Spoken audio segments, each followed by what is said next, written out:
இந்த கம்பெனிஸ் எல்லாம் இருக்குது, ஆக்ரோக்காக இருக்கலும், வேன்கார்டாக இருக்கலும், ஜேபி மோகன்ஸாக இருக்கலும், இவங்க எல்லாருமே யாரை நம்பி இருக்கிறாங்கன்னு சொன்னா டாலரை நம்பி இருக்கிறாங்க.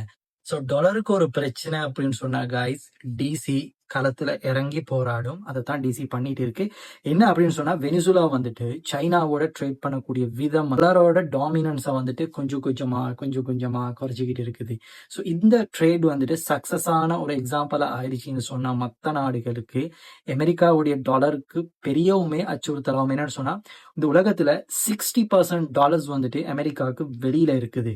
ஸோ மொத்த டாலர்ஸ்லயும் 40% தான் யூஎஸ்ஏ உள்நாட்டுக்குள்ள பாவிக்குது. அந்த 60%க்கு எப்பயாச்சும் ஆபத்து வருது, அதோட பர்சன்டேஜ் எங்கேயாவது குறையுது அப்படின்னு சொன்னா யூஎஸ்ஏ பார்த்துட்டு சும்மா இருக்காது காய்ஸ். அது ஈரான்ல நீங்க பார்க்கலாம்.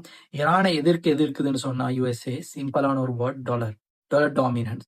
டாலருக்கு ஆல்டர்னேட்டிவான payment system, right? So transactions எப்போ ஈரான் ஸ்டார்ட் ஆச்சோ அப்பவே இவங்க கையில் எடுத்துட்டாங்க ஈரானோஃபோபியா பண்றதுக்கு. ஈரான் டெரரிஸ்ட் கண்ட்ரி, அந்த மாதிரியான விஷயங்கள் நான் என்னோட எல்லா வீடியோஸ்களும் இதை பற்றி தெளிவாக பேசிக்கிறேன். சைனாக்கும் வெனிசுலாக்கும் இடையில பிரைமரி கரன்சி என்ன அப்படின்னு சொல்லி பாத்தீங்கன்னு சொன்னா டாலர்ஸ் தான் guys, நம்பர் 1. ரெண்டாவது யுவான், மூணாவது பாத்தீங்கன்னு சொன்னா பார்ட்டர் அல்லது காமடிஃபிகேஷன் அப்படின்னு சொல்லலாம். அந்த பண்ட மாற்று முறையில நான் உங்களுக்கு ஆயில் தரேன், உங்ககிட்ட இருந்து நான் வெப்பன்ஸ் வாங்கிக்கிறேன், உங்களோட கடன்ல இருந்து நான் ஆயில தந்து நான் கழிச்சுக்கிறேன், அப்படிங்கிற மாதிரியான டீல்களும் போகுது.